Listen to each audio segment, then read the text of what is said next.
والصلاة والسلام على أشرف الأنبياء وسيد المرسلين سيدنا محمد وعلى آله وأصحابه أجمعين.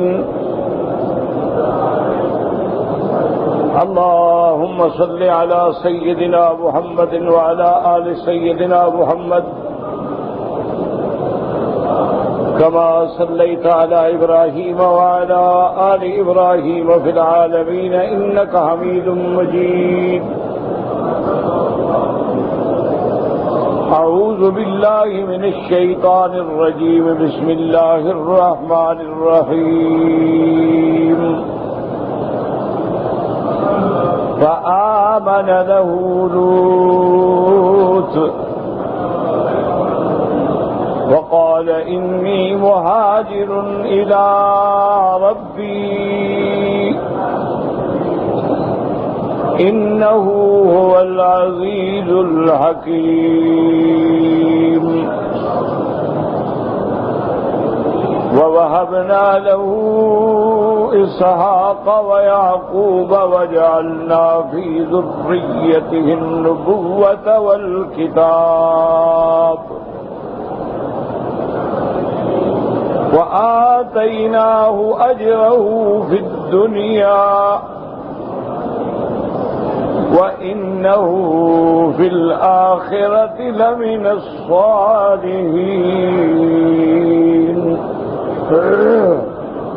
قال المؤلف والمفسر رحمه الله تعالى: أدام النفع بعلومه وعلومكم في الدارين آمين. إلى أن قال: وقد أسند الإمام أحمد هذا الحديث فرواه مطولا من حديث عبد الله بن عمرو بن العاص رضي الله عنهما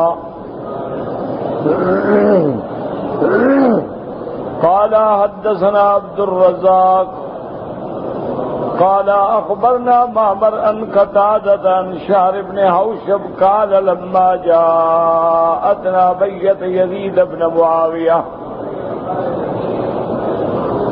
قدمت الشام فأخبرت بمقام يقومه نوفل بكالي فجئته إذ جاء رجل فانتبذ الناس وعليه خميسة فإذا هو عبد الله بن عمرو بن العاص رضي الله تعالى عنهما. فلما رآه نوف امسك عن الحديث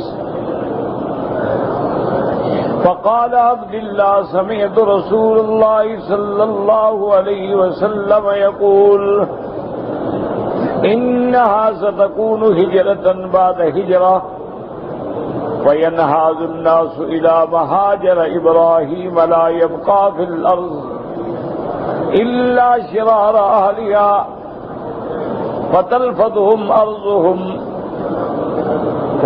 تقذرهم نفس الرحمن تحشرهم النار مع القردة والخنازير فتبيت معهم إذا باتوا وتقيل معهم إذا قالوا وتأكل من تخلف منهم. اب مفسر رحمت اللہ علیہ سیدنا ابراہیم علیہ السلام کے لفظ ہجرت پر دلائل ذکر فرما رہے ہیں.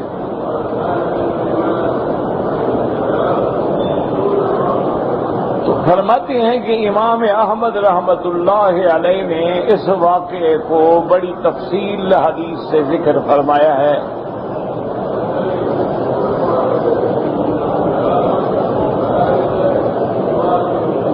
شعر ابن حوشب فرماتے ہیں کہ جب وہ واقعہ ہوا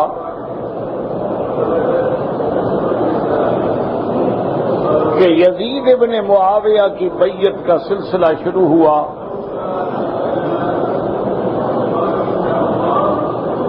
یہ اس زمانے کی بات ہے. چونکہ حضرت سیدنا معاویہ رضی اللہ تعالی عنہ کے بعد یزید کی بیعت ہوئی تو اس اس وقت جو ارباب حل و عقد ہیں یعنی اہل مکہ اور اہل مدینہ انہوں نے بیعت نہیں کی، لیکن باقی لوگ جو تھے وہ بیعت میں شریک ہوئے، اور اسی کے بعد پھر یہ اختلافات کا اور فتنوں کا دروازہ کھل گیا۔ سیدنا حسین رضی اللہ تعالی عنہ کا سفر ہوا، پھر شہادت ہوئی، تو فرماتی ہیں کہ یہ انہی دنوں کا واقعہ ہے کہ میں شام میں آیا۔ شام میں آنے کے بعد مجھے پتہ لگا کہ وہاں پر نوفل بکالی جو ہیں وہ درس دیتے ہیں، تو میں اس جگہ پہنچا تو میں بھی ان کے حلقہ درس میں جا کے بیٹھا۔ اذ جاء رجل، ایک آدمی ایسا آیا کہ اس کو دیکھ کر لوگوں نے ہٹنا شروع کیا، راستہ بنایا۔ وعلیہ خمیصۃ، اس نے جو لباس جبہ پہنا ہوا تھا،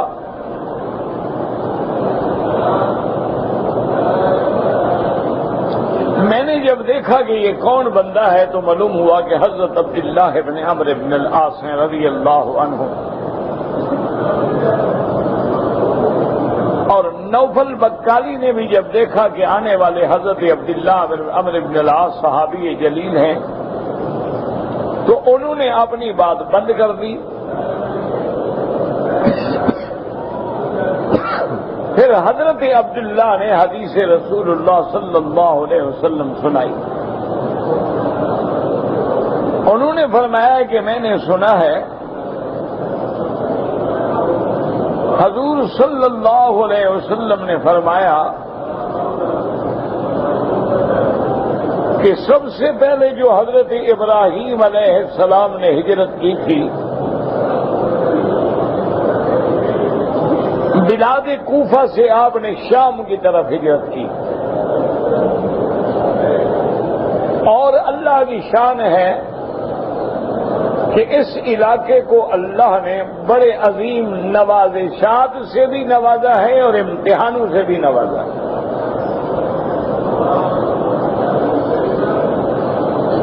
یعنی بیت المقدس کا علاقہ ہے،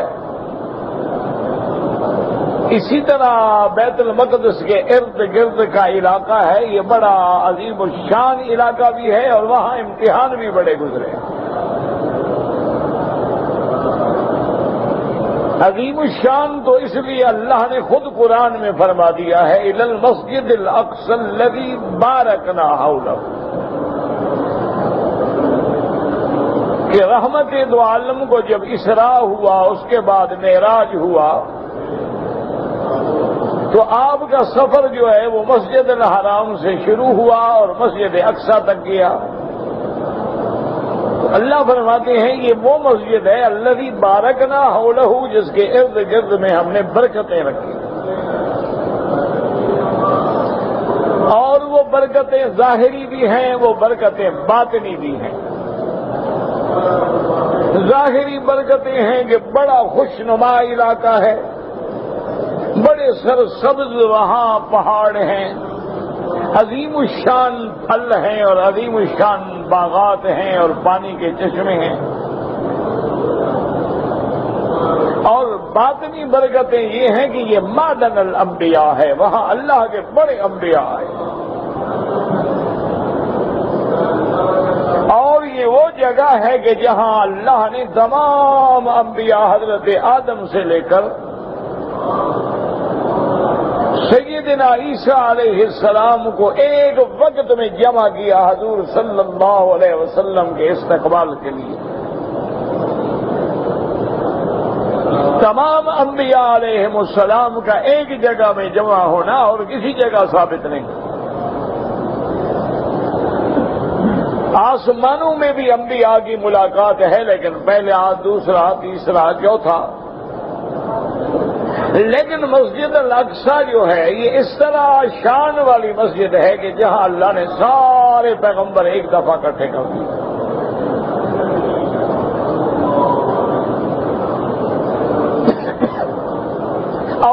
بھی تاریخ میں ایسا کوئی واقعہ نہیں ملتا جو مسجد اقصی کی عظمت ہے، ایک انبیاء کا اجتماع اور دوسرا امامت محمد مصطفیٰ صلی اللہ علیہ وسلم۔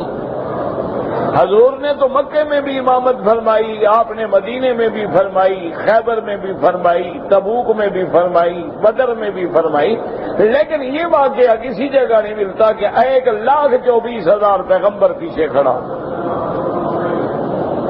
بھائی آرام سے بیٹھ جائے نا، یہ پہلا واقعہ ہے۔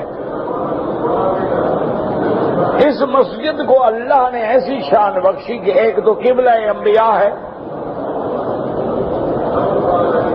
اور رحمت دو عالم نے بھی مسجد اقصی کی طرف رخ کر کے نمازیں پڑھی ہیں۔ جب آپ مکے میں تھے تو آپ کعبہ، آپ مسجد اقصی تھا، آپ مدینے میں تھے تو آپ نے 17 مہینے تک نمازیں جو ہیں وہ مسجد اقصی کی طرف پڑھی ہیں۔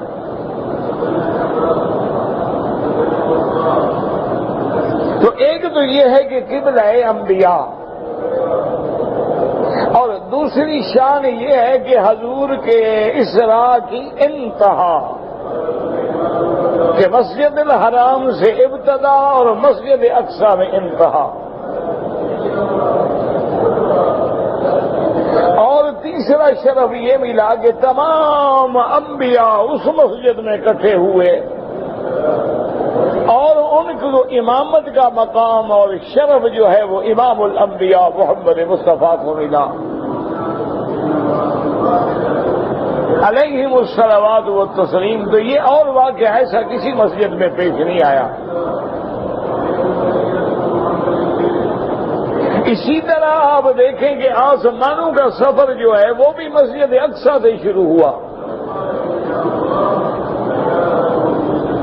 یعنی مسجد الحرام سے شروع نہیں ہوا، ورنہ اللہ چاہتے تو حضور کو یہاں سے اوپر لے جاتے۔ اللہ کے آگے کیا بات مشکل تھی؟ اگر مسجد اقصی سے حضور معراج پہ جا سکتے ہیں تو مسجد الحرام اور کعبہ شریف سے بھی جا سکتے ہیں۔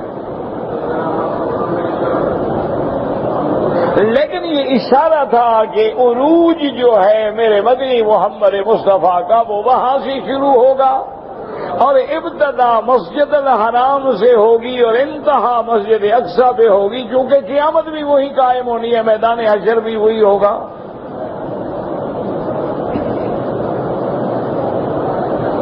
تو وہ گویا انتہا ہے، یہ گویا ابتدا ہے۔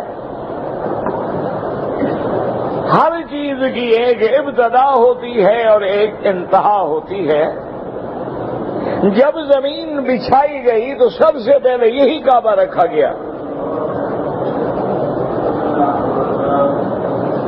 یعنی ابھی پانی تھا۔ تو روایات میں آتا ہے کہ جس جگہ اب کعبۃ اللہ ہے عین اسی جگہ پانی کے اوپر ایک بلبلے کی طرح تھا، اشارہ تھا کہ یہی اللہ کا گھر ہوگا۔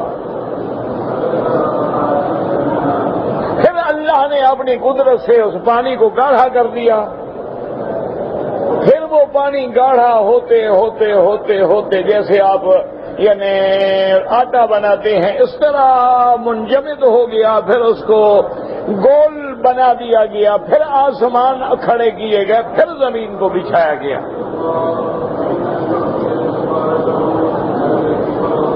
یعنی اللہ نے پیدا تو زمین کو پہلے کیا ہے۔ آپ مہربانی کرو نا بیٹھ جاؤ۔ انہوں نے جو سیڑھی منتظرین جو ہیں وہ تو اب طواف میں لڑتے ہیں، ہر جگہ لڑتے ہیں، یہ تو ہماری ذمہ داری ہے کہ ہم اپنے گھر والوں کو سمجھائیں، یہ ان کی ذمہ داری تو نہیں ہے، یہ تو ہماری ذمہ داری ہے کہ ہم اپنے بیوی بچے بیٹیاں بہنیں جب حرم میں لائیں ان کو کہیں یہ عورتوں کا مقام ہے، پیچھے بیٹھو اور قطعا نماز میں آگے نہ جاؤ۔ جب فرض نمازیں ادا ہو جائیں لوگ نکل جائیں، بعد میں جا کے طواف کر لو۔ یہ تو ہماری ذمہ داری ہے۔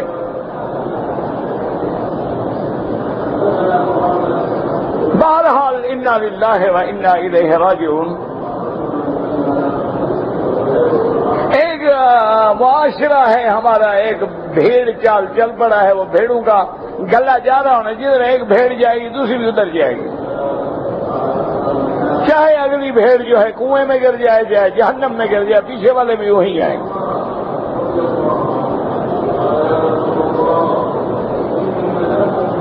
آپ نے دنیا میں ایسا یعنی بے ادبی کا نظارہ کہیں نہیں دیکھا ہوگا کہ رمضان المبارک میں کھا رہے ہیں پھینک رہے ہیں، کھا رہے ہیں پھینک رہے ہیں، صفائی کرنے والوں کے ہاتھ ٹوٹ گئے۔ 1.5 لاکھ ٹن کچرا نکلا ہے آپ حاجیوں کے کھانے کا۔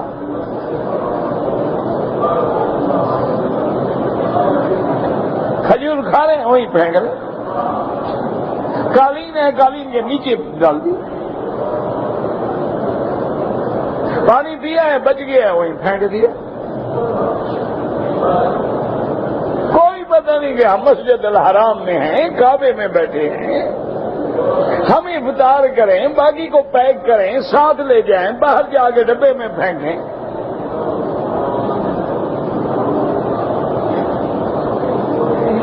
یعنی ایسی بد نظمی کا کوئی تصور ہی نہیں کر سکتا۔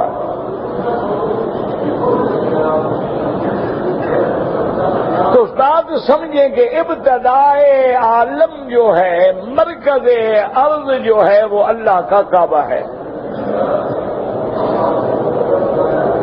زمین کو اللہ نے سب سے پہلے بنایا ہے لیکن بچھایا بعد میں ہے،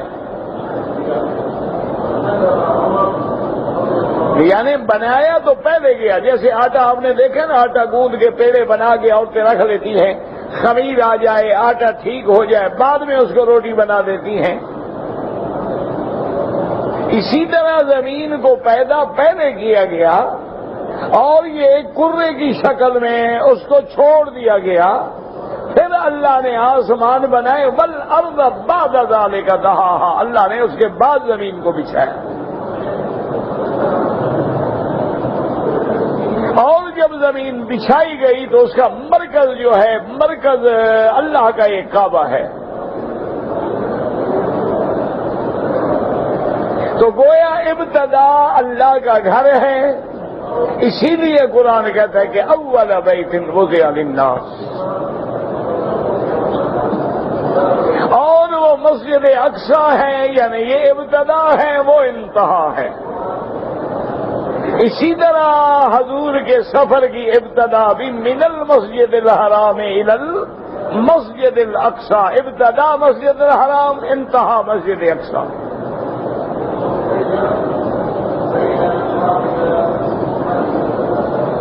اور وہیں سے پھر اللہ نے میرے محبوب کو معراج پہ بھیجا، وہاں پر اللہ کی قدرت سے ایک ایسی سیڑھی لگائی گئی جو حضور صلی اللہ علیہ وسلم کے لیے تھی۔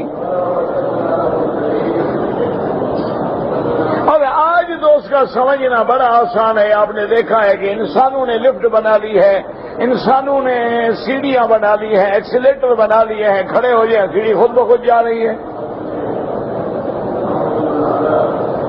یہ تو انسانوں کی ایجاد ہے، اور انسانوں کے بنانے والے کے لیے کیا مشکل ہے کہ حضور کے لیے ایسی سیڑھی بنائیں کہ فوراً آسمانوں پہ پہنچے۔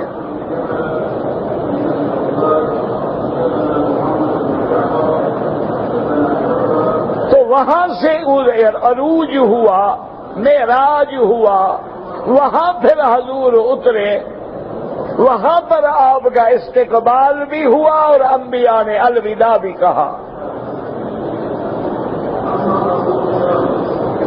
اور اسی طرح قیامت والے دن جو ہے وہ بھی ارض محشر جو ہے وہ ارض شام ہوگا۔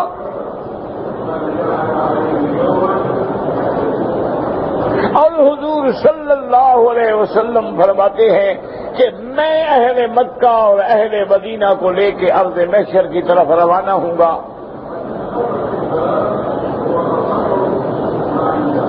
اور پھر جب محشر ہوگا، قیامت ہوگی، تو یہ زمین و آسمان بدل لیے جائیں گے، نہ یہ زمین ہوگی نہ یہ آسمان ہوں گے۔ مرنے مرنے کے بعد ہم جس زمین پہ کھڑے ہوں گے وہ ایسی زمین ہوگی جس میں کبھی گناہ نہیں ہوا ہے، اور ایسی سفید ہوگی جیسے چاندی ہوتی ہے، اور ارض نقیۃ بیضاء، حضور نے فرمایا صاف اور چمکتی ہوئی اور سفید زمین ہوگی۔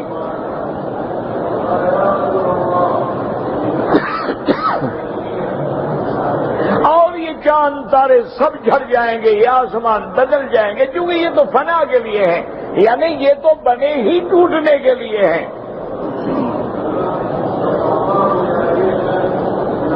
وہ جو نئے آسمان زمین ہوں گے وہ رہنے کے لیے ہوں گے، وہ بقا کے لیے ہوں گے، یہ فنا کے لیے ہیں۔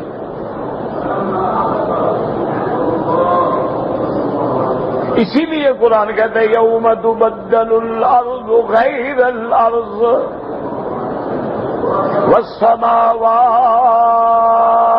والسماوات وبرزوا للہ الواحد القہار۔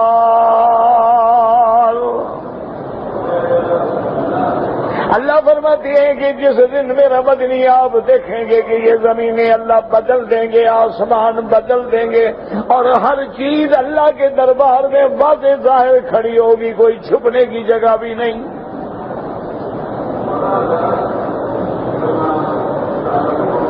تو مسجد اقصی کی باطنی برکات یہ ہے کہ وہ معدن الانبیاء ہے، وہ مبدأ معراج محمد مصطفیٰ ہے، وہ قبلہ انبیاء ہے، وہ اجتماع انبیاء کے لیے وہ سب سے بڑا مرکز ہے۔ اور آج بھی وہاں جو مقام الخلیل ہے وہاں ہزاروں کے انبیاء جو ہے دفن ہیں۔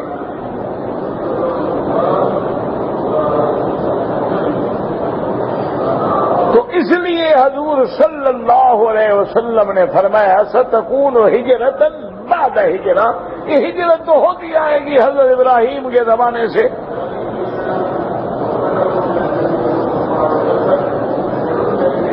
لیکن ایک ہجرت ہے کہ جو ہم اپنے منشے سے کرتے ہیں،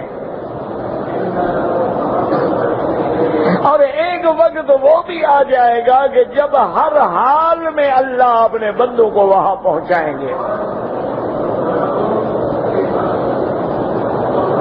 اور یہ بات بھی یاد رکھیں کہ حضور کی حدیث مبارک میں ہے سرکار دو عالم، رحمت دو عالم، محبوب دو عالم سیدنا محمد مصطفیٰ صلی اللہ علیہ وسلم نے فرمایا ہے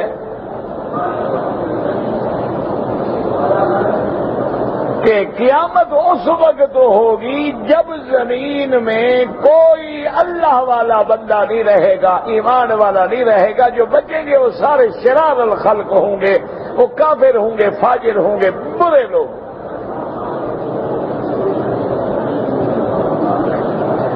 اسی لیے حدیث میں آتا ہے کہ لا تقوم الساعۃ، قیامت قائم نہیں ہوگی جب تک کہ ایک بندہ بھی زمین میں اللہ اللہ اللہ کا ذکر کر رہا ہے۔ اسی لیے یاد رکھیں کہ جتنے دین کے مدرسے ہیں، جتنی دین کی مسجدیں ہیں، جتنے دین کے معاہد ہیں، معابد ہیں، لوگ اللہ اللہ کر رہے ہیں، اولیاء اللہ ہیں، ذکر ہیں، اذکار ہیں، یہ سارے بقائے عالم کا سبب ہے، اور جتنے گناہوں کے اڈے ہیں یہ سارے عالم کے فنا کرنے کا ذریعہ ہے۔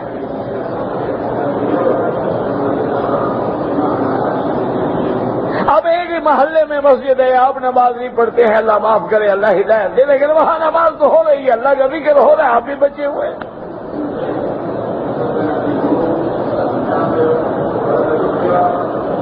جیسے کہ بستی میں ایک آدمی بھی اگر اعتکاف میں بیٹھ گیا تو ساری بستی والے گناہ سے بچ گئے۔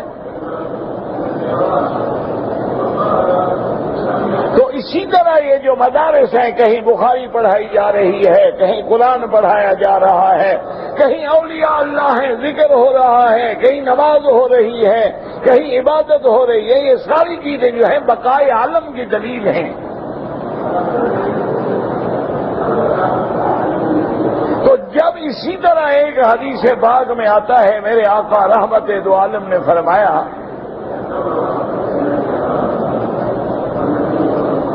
کہ قیامت کے آنے سے پہلے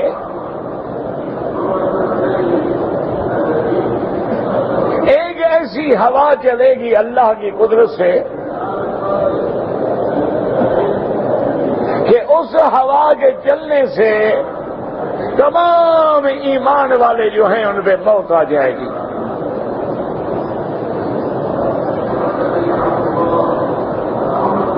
اور باقی جو ہے وہ شرار الخلق رہیں گے، پھر قیامت قائم ہو جائے گی.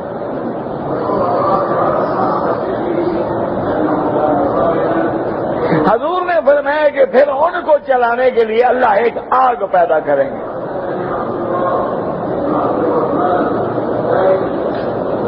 اور وہ آگ جو ہے ان بندوں کو ہانک کے چلا کے لے جائے گی میدان میں.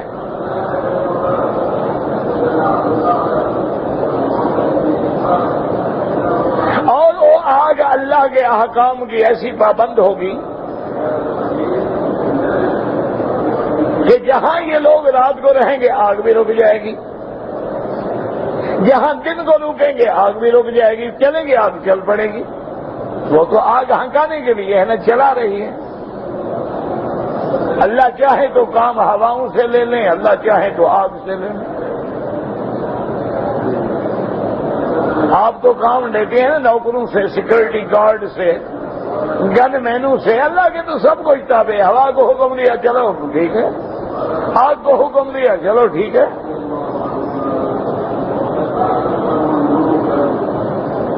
آگ کو حکم دیا ٹھنڈی ہو جاؤ ٹھنڈی ہو گئی، گرم ہو جاؤ گرم ہو گئی. ہر چیز کو جلا ڈالو لیکن ابراہیم علیہ السلام کو نہیں جلانا. ٹھیک. اسی لیے ایک دفعہ سیدنا ابراہیم الخلیل علیہ السلام سے پوچھا گیا کہ حضرت آپ کی زندگی میں سب سے آرام کے دن کتنے گزرے؟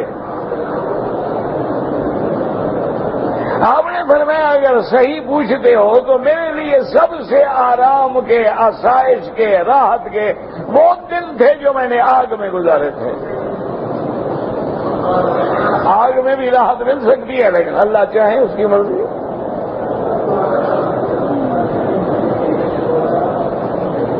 اللہ چاہے تو آگ میں بھی آرام دے دے. اسی لیے کتب سابقہ میں ایک روایت آتی ہے کہ جب سیدنا ابراہیم الخلیل علیہ السلام ابو الانبیاء والمرسلین امام الموحدین علیہ الصلوۃ والسلام کو آگ میں ڈالا گیا تو آپ کا دشمن بادشاہ جو تھا نمرود وہ محل پہ کھڑا تھا اور دیکھ رہا تھا اور خوش ہو رہا تھا کہ آج میرا دشمن آگ میں گیا، جل گیا، بھسم ہو گیا.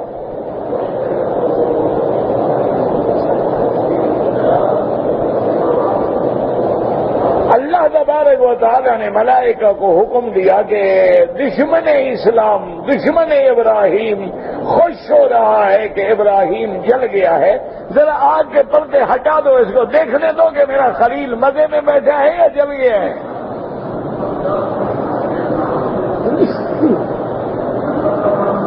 تو آگ کے پردوں کو جب ہٹایا گیا اور اس کی نظر پڑی کہ ابراہیم علیہ السلام تو اعلیٰ لباس ہے اور فروٹ ہیں اور پھل ہیں اور بڑے مزے میں ہیں، تو اس کی زبان سے بے ساختہ نکل گیا کہ نعم الرب رب ابراہیم، کہ ابراہیم رب تو تیرا سچا رب ہے بس. حالانکہ وہ مانتا نہیں تھا، یہ مجبور ہو گیا.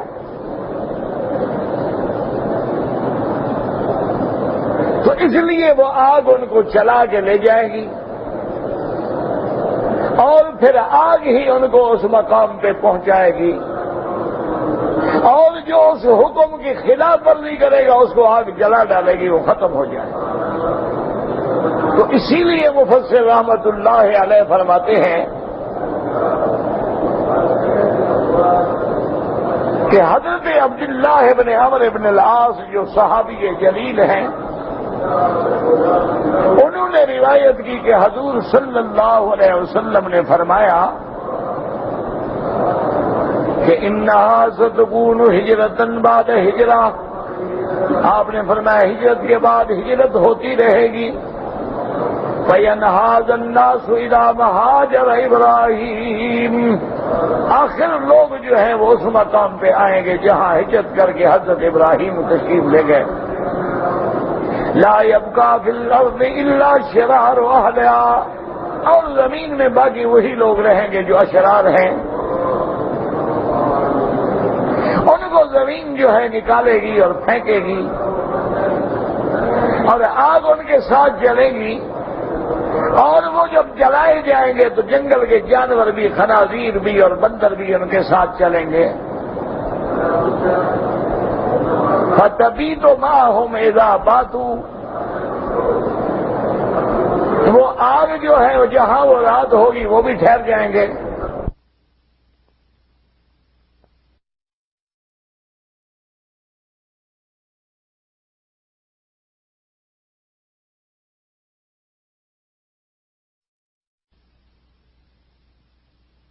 وسلم يقول سيخرج ناس من أمتي من قبل المشرق يقرؤون القرآن لا يجاوز تراقيهم كلما خرج منهم قرن قطع كما خرج منهم قرن قطع حتى أدى زيادة على 20 مرة كلما خرج منهم قرن قطع حتى يخرج الدجال في بقيتهم۔ اب اسی طرح فرماتی ہیں کہ حضور پاک صلی اللہ علیہ وسلم نے فرمایا سَيَخْرُجُ أُنَاسٌ مِّنْ أُمَّتِي، میری امت کے لوگوں میں سے مشرق کی جانب سے کچھ لوگ ایسے بھی پیدا ہوں گے یقرؤون القرآن، قرآن پڑھیں گے، لا یجاوز تراقیہم، قرآن حلق سے ان کے نیچے نہیں اترے گا، یعنی زبانی علم ہوگا، اندر کچھ بھی نہیں۔ اس سے ایک جماعت، پھر دوسری، پھر تیسری، حتیٰ کہ ان کی جو آخری جماعت ہوگی ان میں پھر دجال پیدا ہوگا، اور دجال کا اتنا بڑا فتنہ ہوگا، اللہ اس کے فتنے سے بچائے۔ ہر پیغمبر نے اپنی امت کو ڈرایا ہے، سب سے زیادہ وضاحت کے ساتھ ڈرانے والے حضرت محمد مصطفیٰ ہیں صلی اللہ علیہ وسلم۔ وقد رواه ابو داود في سننه فقال في كتاب الجهاد باب ما جاء في سكن الشام، امام ابو داود رحمت اللہ علیہ نے سنن ابی داود میں باب باندھا ہے سکن الشام کا، شام میں رہنے کا۔ حدثنا عبداللہ ابن عمر قال حدثنا معاذ بن هشام قال حدثني عن قتادة عن شعر بن حوشب عن عبد الله بن عمر رضی اللہ تعالی عنہما فقال سمعت رسول اللہ صلی اللہ علیہ وسلم يقول ستكون هجرة بعد هجرة وينهاز أهل الأرض إلى مهاجر إبراهيم ويبقى في الأرض شرار أهلها تلفظهم أرضهم وتقدرهم نفس الرحمن وتحشرهم النار مع القردة والخنازير، وہی حدیث مبارک ہے جو ہم پڑھ چکے ہیں۔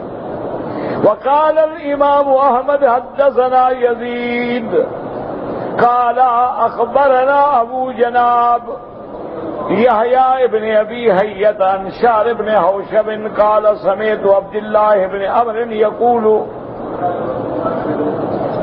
لقد رأيتنا وما صاحب الدينار والدرهم بحق من أخيه المسلم ثم لقد رأيتنا بآخرة اللعن والدينار والدرهم أحب إلى أحدنا من أخيه المسلم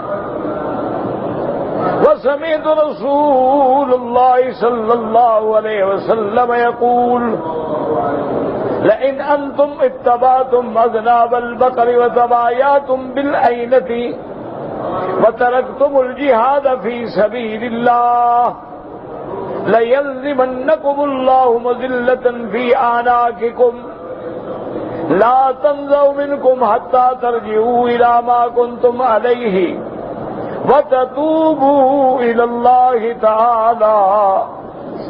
حضرت شعر ابن حوشب فرماتی ہیں کہ میں نے عبداللہ ابن عمرو سے سنا، انہوں نے فرمایا لقد رأیتنا، آپ نے دیکھا ہے کہ آج کوئی بندہ بھی صاحب دینار درہم جو ہے وہ اپنے بھائی سے زیادہ قیمتی نہیں ہوتا، یعنی دنیا کی محبت نہیں ہے.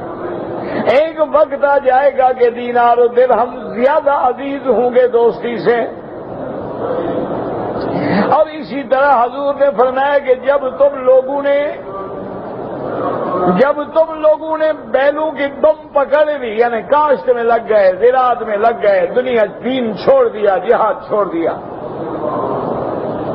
اور تم لوگوں نے پھر بیع عینہ شروع کر دی اور سودی معاملات میں آ گئے اور بیوع محرمہ کو تم نے رائج کر دیا، وَتَرَكْتُمُ الْجِهَادَ، اور اللہ کے راستے میں جہاد کو چھوڑ دیا، اللہ تمہیں ذلیل کر دیں، اللہ تمہاری گردنوں میں ذلت ڈال دیں گے. اور وہ ذلت نہیں نکلے گی کہ جب تک تم اسلام کے راستے پہ لوٹ کے نہ آؤ، توبہ نہ کرو، رجوع نہ کرو، اللہ کے راستے پہ آؤ، جہاد کو زندہ کرو. دنیا کی محبت کے بجائے آخرت کی محبت پیدا کرو، توبہ کرو اللہ کی طرف. وسمعت رسول اللہ صلی اللہ علیہ وسلم یقول تکونن ہجرۃ بعد ہجرہ الی مہاجر ابیکم ابراہیم حتی لا یبقى فی الارض الا شرار اہلها تلفظ مرضوهم وتقدرهم روح الرحمن وتحشرهم النار مع الكلاب والخنازير تكيل معهم حيث قالوا وتبيت معهم حيث يبيتون وما سقط منهم فلها. ولقد سمعت رسول الله صلى الله عليه وسلم يقول يخرج قوم من امتي يسيئون الاعمال يقرؤون القرآن لا يجاوز حناجرهم. حضور نے فرمایا میری امت سے قوم ایسے لوگ آئیں گے، عمل نہیں ہوگے، قرآن پڑھیں گے لیکن قرآن نیچے نہیں اترے گا. قال الذي لا اعلم الا قال يحقر احدكم علمه مع علمهم. حالانکہ وہ اتنے عالم ہوں گے کہ تم اپنے علم کو بھی ان کے سامنے کچھ نہیں سمجھو گے، لیکن زبانی علم ہوگا، عمل نہیں ہوگا. يقتلون اهل الاسلام فاذا خرجوا فاقتلوهم ثم اذا خرجوا فاقتلوهم ثم اذا خرجوا فاقتلوهم. جب ایسے لوگ پیدا ہو جائیں حضور نے حکم دیا ان سے جہاد کرو، ان کو قتل کرو. فطوبى لمن قتلهم فطوبى لمن قتلوا كلما ترى منهم قرن قطعه الله. فردد ذلك رسول الله صلی اللہ علیہ وسلم 20 مرة واکثر وانا اسمع. حضور پاک نے فرمایا پھر ایک اور قرن پیدا ہوگا اور ہوگا اور ہوگا اور ہوگا، حتیٰ کہ پھر دجال کا فتنہ آ جائے گا. اللہ ہر مسلمان کو دجال کے فتنوں سے محفوظ رکھے.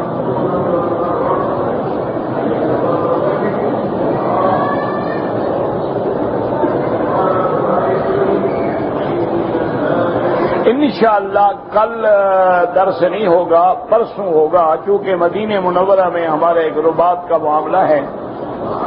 دعا کریں اللہ آسان فرما دے. ایک والد رحمت اللہ علیہ نے ایک چھوٹا سا گھر بنایا تھا جس میں حاجی آ کے ٹھہرتے تھے مفت. اللہ کی شان ہے وہ حرم بڑا تو ٹوٹ گیا، تو اس کے بدل میں ہم کوشش کریں، بھاگ رہے ہیں کہ ہمیں کوئی جگہ ملے. تو اس کے لیے انہوں نے بلایا، اللہ کریم ہے دعا کریں گے تو.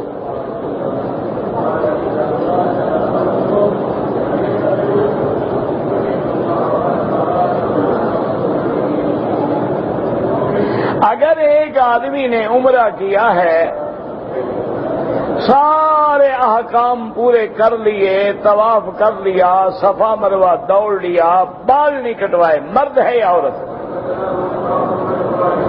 اگر بال بالکل نہیں کٹائے ہیں تو بال بھی کٹوائیں اور ایک ایک بکری دم بھی ادا کریں.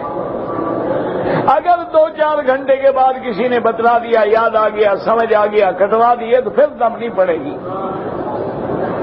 اور اگر دم پڑ جائے اور پیسے نہ ہوں تو اس کے بدلے میں 10 روزے بھی رکھ سکتے ہیں.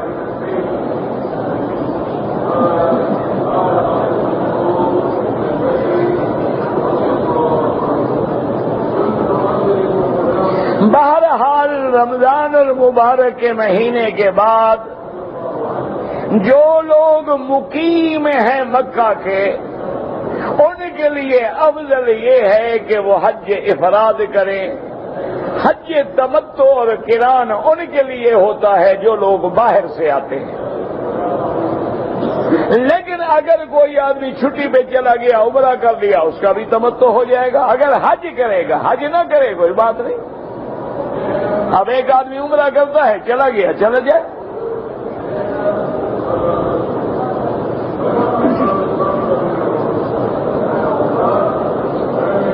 کہتے جی کہ کچھ احادیث کے آخر میں لفظ لکھا ہوتا ہے متفق علیہ.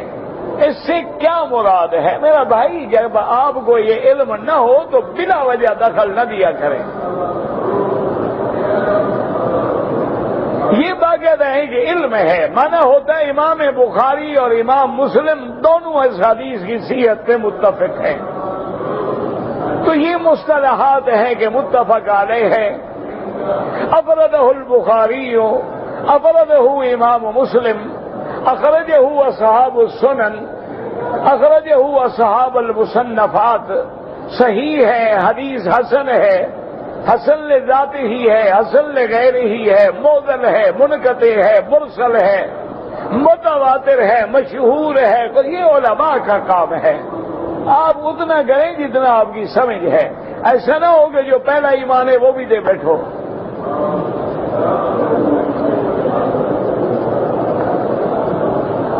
کہتے جی کہ ننگے سر نماز ہو جاتی ہے. نماز بالکل ہو جاتی ہے، بغیر قمیض کے بھی ہو جاتی ہے. اگر قمیض اتار کے نماز پڑھو تب بھی نماز ہو جاتی. لیکن یہ مسئلہ کہیں نہیں ہے کہ آمدن کپڑا سر سے اتار کے پھینک دو، یا اللہ نے دیا ہو تو نہ پہنو. یہ مسئلہ نہیں ہے، بلکہ حکم ہے کہ خذوا زینتکم عند کل مسجد. ہر نماز کے لیے تیار ہو کے آئیں. اور میرے آقا رحمت دو عالم نے ساری زندگی کبھی بھی سر سے کپڑا اتار کے نماز نہیں پڑھائی. ایک ہے نماز ہو جانا، میرے پاس کپڑا نہیں ہے، میں کھڑا ہو گیا، ٹھیک ہے، بالکل ہو جاتی ہے، کوئی منع نہیں. لیکن یہ تو مسئلہ نہیں کہ آدمی اسی کو سنت بنا لے کہ بھئی میں نے پڑھنا ہی بغیر کپڑے کے ہے.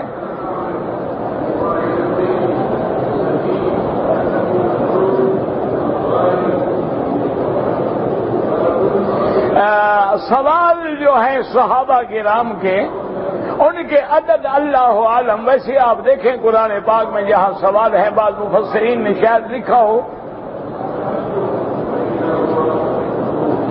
نماز وتر کے بارے میں کوئی ایسا اختلافی مسئلہ ہے ہی نہیں. داڑھی کے بارے میں جنہوں نے ساری زندگی حضور کی داڑھی سامنے دیکھی، ان کو پوچھنے کی ضرورت تھی؟ حضور نے فرما دیا داڑھی بڑھاؤ اور مونچھیں کٹاؤ. آمین اونچی کہیں جائز ہے، ایسا کہیں جائز ہے، اللہ دونوں سنتے. اسی لیے آپ نے نہیں دیکھا ہے کہ مغرب عشاء فجر میں قرات اونچی ہے لیکن ظہر عصر میں قرات سری ہے، تاکہ اللہ وہ بھی سنتے ہیں، وہ بھی سنتے ہیں.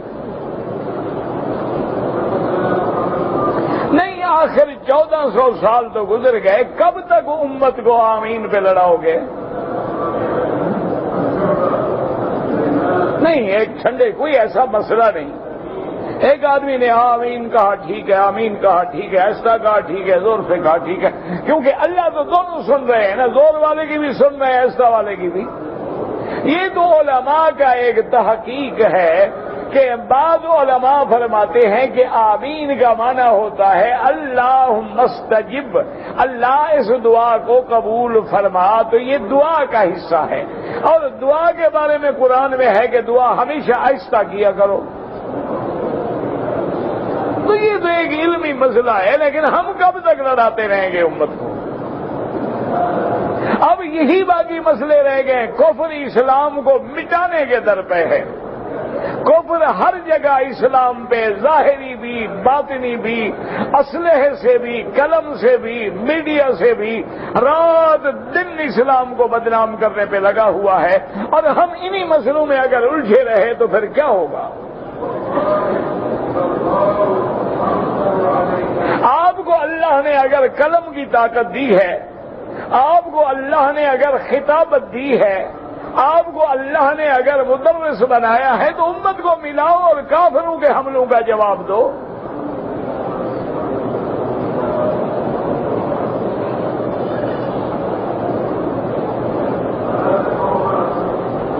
ایک آدمی کہتا ہے کہ قرآن و حدیث پر کسی عالم سے پڑھنے کی ضرورت نہیں ہے، خود پڑھ کے عمل کر لو۔ تو آپ ایسا کریں مہربانی کر کے کہ آج کے بعد کسی ڈاکٹر کے پاس نہ جائیں، میڈیکل سٹور پہ خود پڑھ کے ٹیکے لگا لیا کریں، انشاءاللہ قبرستان جلدی بنیں گے۔ یعنی ڈاکٹر کی ضرورت ہے، گھڑی خراب ہو تو گھڑی ساز کی ضرورت ہے، دانت خراب ہو تو ڈینٹل ڈاکٹر کی ضرورت ہے، دل خراب ہو تو ہارٹ اسپیشلسٹ کی ضرورت ہے۔ قرآن حدیث ایسا یتیم ہے، خود پڑھتے رہو، خود سمجھتے رہو، جو مرضی آئے کر لو۔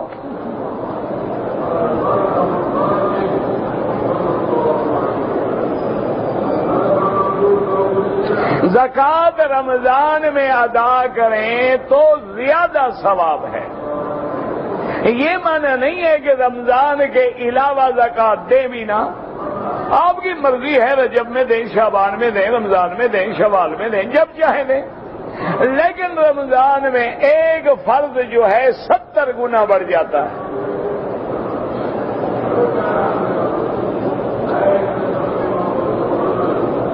عید الاضحیٰ کے چوتھے دن، یعنی کیا مانا 10 کو عید ہو گئی،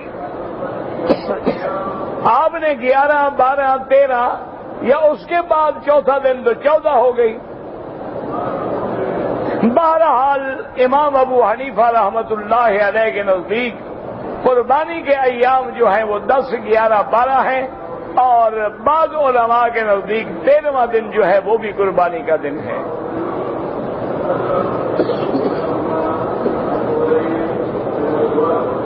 اگر کسی کے ہاں اولاد نہیں ہے تو کیا اسلامی طریقہ اختیار کرے؟ سب سے پہلے تو اپنا چیک اپ کرائیں کہ نقص آپ میں ہے کہ بیوی میں ہے۔ اگر بیوی اولاد کرنے کے قابل نہیں ہے، دوسری شادی کر لو، اور اگر تم اولاد کے قابل نہیں ہو تو پھر بیوی کا کیا گناہ ہے؟ اپنا علاج کراؤ، مسئلہ نہیں۔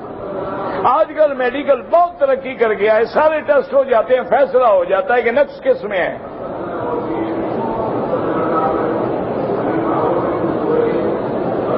اگر کسی آدمی نے اپنی بیوی کو 3 طلاقیں دی ہیں اکٹھی، تو حنفی مسلک میں تو 3 ہی شمار ہوتی ہیں۔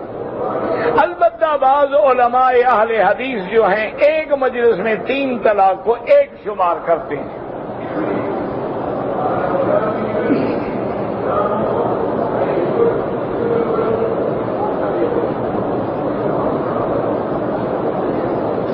میں کراچی سے نوکری کے لیے مکہ آیا، آنے سے پہلے مجھے احرام کے بارے میں معلوم نہیں تھا، نوکری کے بارے میں تو معلوم تھا نا جی۔ اس کے لیے تو آپ نے ویزا بھی حاصل کر لیا، نوکری بھی ڈھونڈ لی، ایگریمنٹ بھی کر لیا، اپنا سارے اوراق تصدیق بھی کروا لیے، صرف ایک دین بیکار تھا جس کے بارے میں تمہیں پوچھنے کی ضرورت ہی نہیں تھی۔ اگر یہ مسئلہ بھی پوچھ لیتے تو وہاں سے احرام باندھ کے آ جاتے۔ بہرحال امام ابو حنیفہ رحمت اللہ علیہ کے نزدیک آپ پہ دم ہے کہ آپ نے میقات سے بغیر احرام کے گزرے ہیں اور جدے سے احرام باندھا ہے۔ باقی ائمہ فرماتے ہیں کہ نیت ہی نوکری کی تھی، عمرے کی نیت ہی نہیں تھی، اس لیے دم نہیں پڑے گا۔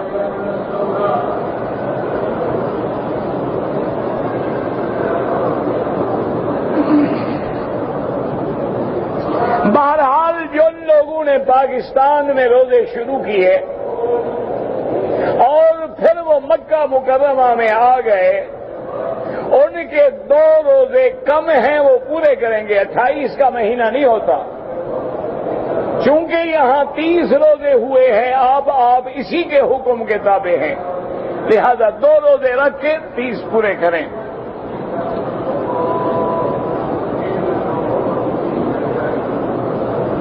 میدان عرفات کے بارے میں کوئی بھی نہیں کہتا، ایسے لوگ کہتے ہیں، نہ روایت ہے نہ حدیث ہے نہ کسی نے کہا ہے۔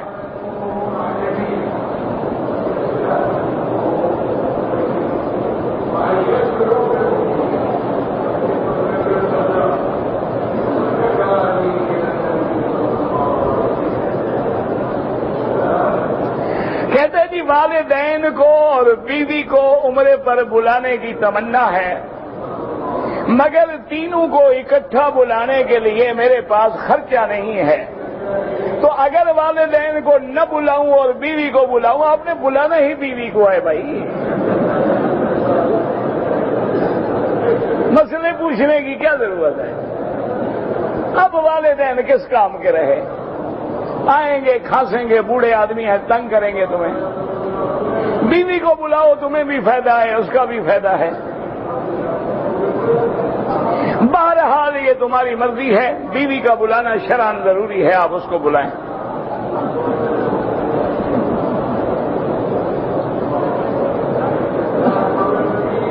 کہتے ہیں کہ جب زمین و آسمان ختم ہو جائیں گے تو ملائکہ کل من علیہا فان، ملائکہ بھی مر جائیں گے۔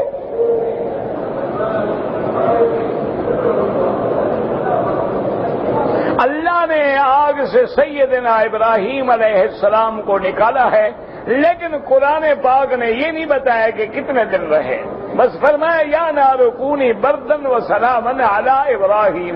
جو بات اللہ نہ بتلائے ہم کہاں سے ڈھونڈ کے لے آئیں؟ نہ اگر آپ 3 دن رہے تو کیا کرو گے، اور 10 دن رہے تو کیا کرو گے؟ اللہ وہ چیز ذکر ہی نہیں کرتے جس کا امت کو فائدہ نہ ہو۔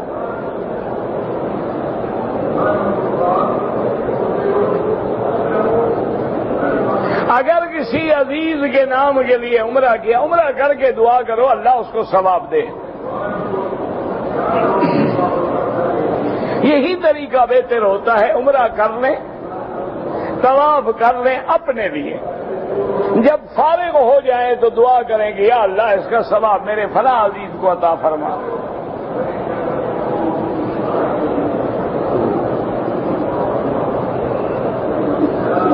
اگر ایک آدمی پاکستان سے عمرے کے لیے آیا ہے، عمرہ کرنے کے بعد وہ مدینہ منورہ گیا، اعتکاف مدینے میں بیٹھا، پھر شوال میں عمرہ کیا، اس پہ کوئی حج فرض نہیں، ہو جائے اپنے وطن۔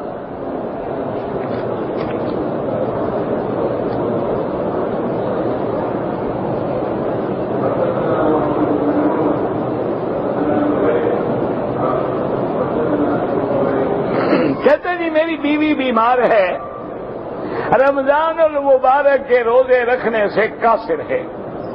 میرا بھائی یہ دیکھیں، ایک بیماری ایسی ہوتی ہے جو موت تک ٹھیک ہونے کی امید ہی نہیں۔ مثلا ایک آدمی بوڑھا ہو گیا، اب جوان تو نہیں ہوگا نا۔ ایسے لوگوں کے لیے تو اللہ نے آسانی کر دی ہے کہ ایک آدمی کا کھانا کھلا دیا کریں، فدیہ ادا ہو گیا، یا صدقۃ الفطر کے برابر فدیہ دے دیا کریں، ادا ہو گیا۔ ایک بیماری ایسی ہوتی ہے کہ ابھی تو بیمار ہے، لیکن 2 مہینے بعد، 4 مہینے بعد، 5 مہینے بعد اللہ کرے ٹھیک ہو جائے تو پھر روزے قضا کرنے ہوں گے، پھر فدیہ نہیں دیا جائے گا۔ باقی اگر آپ کی بیوی پہ کوئی اثرات ہیں تو اس کا علاج ان لوگوں سے کرائیں جو صحیح معنی میں بات جانتے ہوں، لیکن افضل علاج یہی ہے کہ سورۃ البقرہ جو ہے قرآن پاک میں، وہ گھر میں پڑھیں، بیوی بھی پڑھے، کان میں ہیڈ فون لگا کے ٹیپ لگا کے سنیں بھی، انشاءاللہ کوئی اثرات بد ہیں تو حدیث رسول اللہ ہے کہ جس گھر میں سورۃ البقرہ پڑھی جائے شیطان کا اثر ختم ہو جاتا ہے، تو اللہ تبارک و تعالی رحمت فرما دیں گے۔ ربنا تقبل منا انک انت السمیع العلیم وتب علینا انک انت التواب الرحیم۔ یا اللہ عالم اسلام کی عزت و غلبے کا فیصلہ فرما۔ یا الہ العالمین ہم سب کی حاضری منظور و مقبول فرما۔ یا اللہ تمام آنے والوں کا عمرہ، رمضان، صیام، قیام، عبادات منظور و مقبول فرما۔ یا اللہ بیماروں کو شفا عطا فرما، بے حیاؤں کو حیا عطا فرما، بے اولادوں کو اولاد عطا فرما، بے دینوں کو دین عطا فرما، قرض داروں کے قرض ادا فرما، ہماری ظاہری باطنی روحانی جسمانی بیماریاں پریشانیاں دور فرما۔ یا اللہ سارے مسائل اپنی رحمت سے حل فرما دے۔ یا الہ العالمین ہمیں مانگنا نہیں آتا، بغیر مانگے عطا فرما دے۔ یا الہ العالمین اپنے خزائن رحمت کے دروازے کھول دے۔ یا الہ العالمین ہماری اولادوں کی نسلوں کی اصلاح فرما دے۔ یا اللہ جہاں جہاں بھی مجاہدین جہاد میں ہیں اللہ ان کی قدم قدم پہ نصرت فرما دے۔ یا اللہ مجاہدین کی نصرت فرما دے۔ یا اللہ اپنے دشمنوں کو نیست و نابود فرما دے۔ یا اللہ کفر کی طاقتوں کو ہمیشہ کے لیے مٹا دے۔ یا اللہ اسلام کا بول بالا فرما دے۔ یا اللہ پورے عالم میں ہدایت کی فضائیں پیدا فرما دے، پورے عالم میں ہدایت کی ہوائیں چلا دے۔ ربنا آتنا فی الدنیا حسنۃ وفی الآخرۃ حسنۃ وقنا عذاب النار۔ صلی اللہ تعالی علی خیر خلقہ سیدنا محمد وعلی آلہ واصحابہ اجمعین برحمتک یا ارحم الراحمین۔